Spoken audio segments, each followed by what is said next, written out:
Vale, pues cuéntanos un poquito. Yo sé que cuando estuvimos estudiando en la universidad, que luego hablaremos un poco de la opinión que tienes de la universidad, la que tengo yo, va a estar interesante eso. Pues bueno, yo sé que pasaste una etapa muy dura, pasaste por una enfermedad muy, muy dura, que nadie quiere pasar, y bueno, la verdad que lo superaste y bueno, nos gustaría un poco, eso se unió también a cuando falleció tu padre, ¿no? Que fue una edad muy temprana. Sí. Y bueno, ¿nos puedes contar un poquito más esa experiencia, cómo lo viviste, qué recuerdos tienes?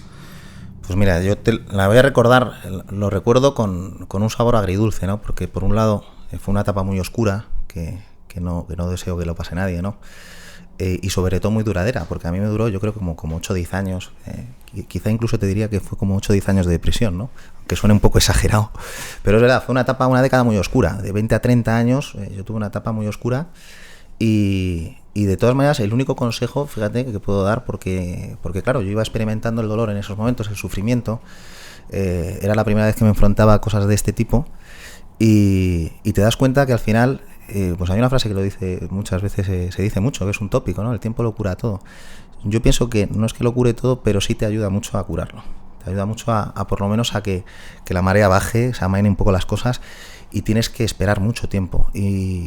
Y también aguante, mira, como los seguidores del Atleti muchas veces o se decía, ¿no?, que son sufridores, ¿no? Pues un componente fundamental fue saber sufrir, aguantar. Aguantar es fundamental, porque en el fondo aguantar es como estás haciendo un proceso de adaptación sobre algo, ¿no? Y entonces estás aprendiendo, mientras tú estás aguantando, estás lidiando con algo, estás aprendiendo, estás en una evolución de aprendizaje.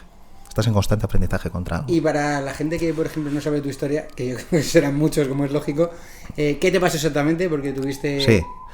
Sí, yo tuve cáncer directamente, y además lo digo sin tapujos, no es una palabra que, bueno, en su momento me daba miedo, ¿no? Pero porque era algo muy desconocido para mí.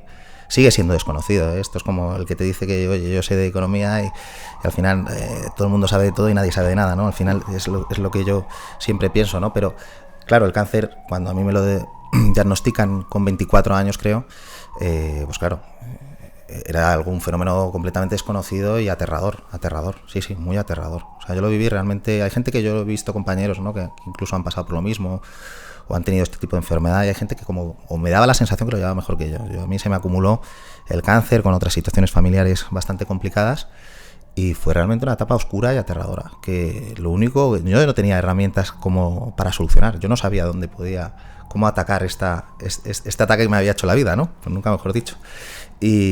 Pero sí supe aguantar y sufrir. Y al final, si sabes aguantar y sufrir es porque tienes esperanza de que en algún momento la situación cambia. Al final, bueno, yo creo que de las claves de tu éxito, tío, al final es que eres una persona que siempre cuida mucho el deporte, o sea, siempre estás ahí en las redes, y yo sé que tú, joder, te encanta cuidarte desde que nos conocimos en la uni, porque yo sé que de pequeño eras un chico más delgadito, tal, no sé qué, que también hablaremos de eso ahora. y entonces, ¿cómo crees que influyó esa parte del deporte, del esfuerzo al final? Porque la gente que hace deporte, que vivimos en una sociedad que siempre lo decimos aquí mucho en el podcast, que es cada vez más fragmentada, ¿no? Gente que o hace mucho deporte o no hace nada, o come fatal o come súper bien, o sea, cada vez nos vamos más llevando a los extremos, pero es verdad que la gente que hace deporte al final crea un esfuerzo, o sea, unos valores que no tienen otras personas. ¿Cómo crees que te influyó en esa etapa el deporte, esas... Pues a mí siempre me ha gustado el deporte, es cierto, me ha gustado el deporte, bueno, lo básico, me gustaba el fútbol, el baloncesto, el gimnasio, ¿no? Que incluso antes de que estuviera tan de moda como ahora, yo empecé ya el gimnasio con 18 años, ¿no? Y lo que sí, que al pasarme pues estas situaciones... Empezaste el gimnasio antes que yo, ¿eh? Sí. Que me acuerdo que me decías, tío, tienes buena espalda, Ernest, tienes que apuntarte al gimnasio. Me acuerdo que me lo decías. Sí, mira, a mí yo siempre he sido un gran observador en eso de los cuerpos, no sé por qué.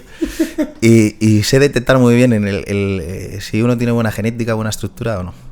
Bueno, o por lo menos en mi opinión, porque yo tengo un croquis en mi cabeza, porque yo no soy un experto ni he estudiado cuerpo humano ni nada, pero sí que veo, y me pasa igual como hombres, puedo decir, este vale para esto, y con mujeres igual, veo la genética y ya me hago una idea si es una chica que tiene posibilidades para el deporte, ¿no? O para el fitness, ¿no? Total, entonces, en esa etapa, ¿qué valores crees que te infundó el deporte y tal? ¿Que te pudo ayudar?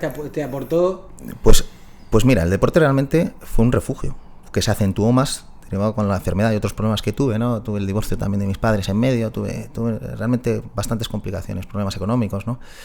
Y fue un cóctel explosivo, que yo digo, no es 1 más 1, sino 2 elevado a la octava, ¿no? Porque se te empieza a acumular los problemas a lo exponencial, ¿no? Y era terrible.